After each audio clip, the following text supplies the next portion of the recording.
Class 11 maths हमारा chapter 1 है sets. तो इस वीडियो से आज से हम लोग क्लास 11 की मैथ्स शुरू कर रहे हैं।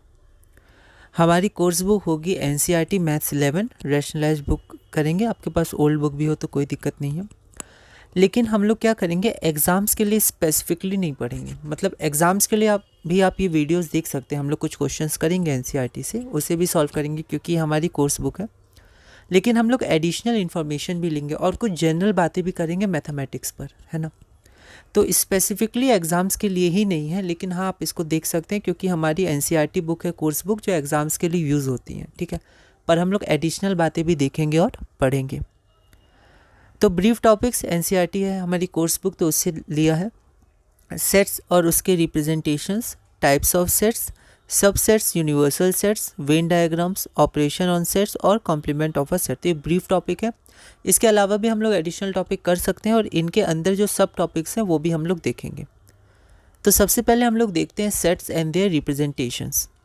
सेट क्या होता है, तो a well defined collection of objects, ठीक है। इसका मतलब क्या है कि we can definitely decide whether a particular object belongs to a given collection और नॉट।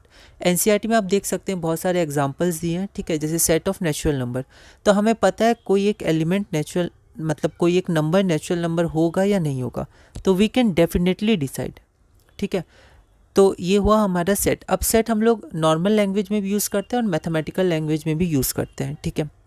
लेकिन जब हम लोग मैथ्स में सेट का यूज़ करते हैं तो ज़्यादातर हम लोग मैथमेटिकल ऑब्जेक्ट को रेफ़र करते हैं, ठीक है। जनरली मैथमेटिकल ऑब्जेक्ट्स क्या होते हैं, तो जैसे नंबर्स हो गए, set of prime numbers, natural numbers, even numbers, symbols हो गए, सेट ऑफ वेरिएबल्स हो गए, पॉइंट्स हो गए, ज्योमेट्रिकल शेप्स मतलब ट्रायंगल्स, लाइंस और बाकी शेप्स और अदर सेट्स, ठीक है। हम लोग देखेंगे एक सेट में बाकी सेट भी उसके एलिमेंट्स हो सकते हैं, ठीक है। तो ये सब मैथमेटिकल ऑब्जेक्ट्स होते हैं।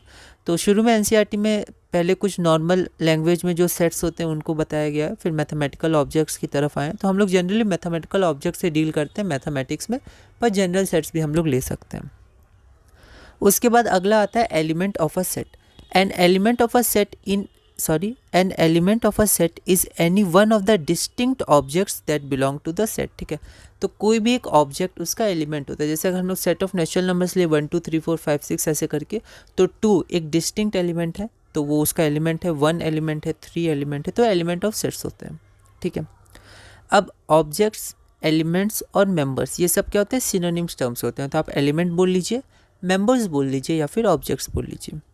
The elements of a set are represented by small letters, ठीक है, ABC स्मॉल लेटर्स है, ठीक है। तो ये सब बहुत इंपॉर्टेंट है क्योंकि जो मैथमेटिक्स की भाषा होती है उन सब में इनका बहुत इंपॉर्टेंस होता है। अगर स्मॉल लेटर है तो अलग मीनिंग हो जाएगा, कैपिटल लेटर है तो अलग मीनिंग हो जाएगा, है ना। Sets are usually denoted by capital letters, तो सेट्स जनरली हम लोग कैपिटल लेटर से डिनोट करते हैं। अगला है, पहला क्वेश्चन ही है हमारा, ठीक है। If A is an element of a set A then the correct representation is, ठीक है। तो ये 4 रिप्रेजेंटेशन दी हुई है। तो अगर कोई A, ठीक है, एक एलिमेंट है सेट A का, हमने अभी देखा एलिमेंट को स्मॉल लेटर और सेट को कैपिटल लेटर, तो क्या सही है, ठीक है। तो इसमें कौन सा सही है, तो C सही है, ठीक है। तो सबसे पहले हम लोग लेफ्ट में एलिमेंट लिखते हैं और वो जिसका सेट है, मतलब जिसमें वो है, वो जिस सेट में है उसको राइट में लिखते हैं, ठीक है। और बीच में ये सिंबल डालते हैं, इसको बोलते हैं एप्सिलॉन नॉट, ठीक है। मतलब एप्सिलॉन नॉट नहीं, सिर्फ एप्सिलॉन, ठीक है। तो एप्सिलॉन ऐसे भी लिखा जाता है, पर हम लोग मैथ्स में उसको थोड़ा ऐसे लिखते हैं एप्सिलॉन, ठीक है। ये ग्रीक लेटर है, तो हमारे ये ऑप्शन सही हो जाएगा, है ना। ये नहीं होगा, और सेट के एलिमेंट को लेफ्ट में लिखते हैं, सेट को नहीं। और फिर ये क्या हो गया, ये एप्सिलॉन नॉट हो गया, तो सिर्फ एप्सिलॉन से हम लोग डिनोट करते हैं, ठीक है। तो ये हो गया A is an element of A, आप इसको पढ़ सकते हैं A is an object of A is a member of A, ठीक है। A या सेट है, जनरली हम लोग A लिख देते हैं, समझ जाते हैं कैपिटल लेटर है तो सेट की बात हो रही है। अच्छा, इसको एनसीईआरटी में स्पेसिफिकली बिलोंग्स टू लिखा गया है, ठीक है। ये भी लिखा गया है पर बताया गया बिलोंग्स टू भी इसको कहते हैं। और एक कहते हैं हम लोग A is in A, is in का भी प्रयोग करते हैं, A इज़ इन A। तो डिफरेंट लैंग्वेजेस है ना, सबका मीनिंग एक ही है कि इसके अंदर A है, ये छोटा A है या A है, वो इस बड़ा A सेट का एलिमेंट है ना। तो इसका हमारा हो गया ऑप्शन नंबर C। आगे बढ़ते हैं। द ग्रीक सिंबल, ये एप्सिलॉन होता है, is use to denote the phrase belongs to. तो अगर आप बिलोंग्स टू का यूज़ कर रहे हैं तो एप्सिलॉन बिलोंग्स टू को दिखाएगा। आप इज इन का यूज़ करें तो एप्सिलॉन इज इन को दिखाएगा। अगर आप इज एन एलिमेंट ऑफ का यूज़ करें तो epsilon is an element of को डिनोट करेगा। ठीक है, आगे बढ़ते हैं। सेकेंड क्वेश्चन है, if A is not an element of set ए। ठीक है, जैसे मान लिया हमारा सेट ऑफ नेचुरल नंबर है, तो उसमें हम जैसे बोले 2/3, तो 2/3 एलिमेंट नहीं है उस सेट का, क्योंकि उसमें 2/3 नहीं आएगा, 1 2 3 4 5 6 ऐसे आएंगे। तो if A is not an element of set A then the correct representation is. तो एक बार आप इस क्वेश्चन को ट्राई करिए, फिर हम लोग आगे बढ़ते हैं। तो उसको हम लोग ऐसे डिनोट करते हैं। ठीक है, तो ए डज़ नॉट बिलोंग टू ए, या उसको बोलते हैं ए इज़ नॉट इन ए। ठीक है, तो यहाँ पर जो हम लोग ऐसे एरो यहाँ पर जो लाइन करते हैं इसको निगेट करने के लिए, निगेशन के लिए, वो ऐसे नहीं होता है, वो आपका ऐसे होता है, इस तरफ से होता है। ठीक है, पर ऑप्शन बी भी सही नहीं है, क्योंकि आपका एलिमेंट लेफ्ट में होगा, तो इधर होना चाहिए और एलिमेंट लेफ्ट में होना चाहिए, सेट राइट में होना चाहिए, जैसे हमने 1 में देखा था। और यहाँ पर तो नॉट आ गया, एप्सिलॉन नॉट नहीं लगाते हैं, तो फिर से आपका ऑप्शन नंबर सी हो जाएगा। ठीक है, तो मैथ्स में जो भी सिंबल है वो किस तरह से नहीं है, वो बहुत इंपॉर्टेंट होता है एक एक बात। ठीक है, आगे बढ़ते हैं। Question number 3, the set of positive rational numbers is denoted by. ठीक है, तो नेचुरल नंबर्स को एन से एनसीईआरटी में दिया हुआ है। ठीक है, और अलग अलग नंबर्स को अलग अलग सिंबल से रिप्रेजेंट करते हैं। तो क्वेश्चन में है पॉजिटिव रैशनल नंबर्स को आप कैसे रिप्रेजेंट करिएगा।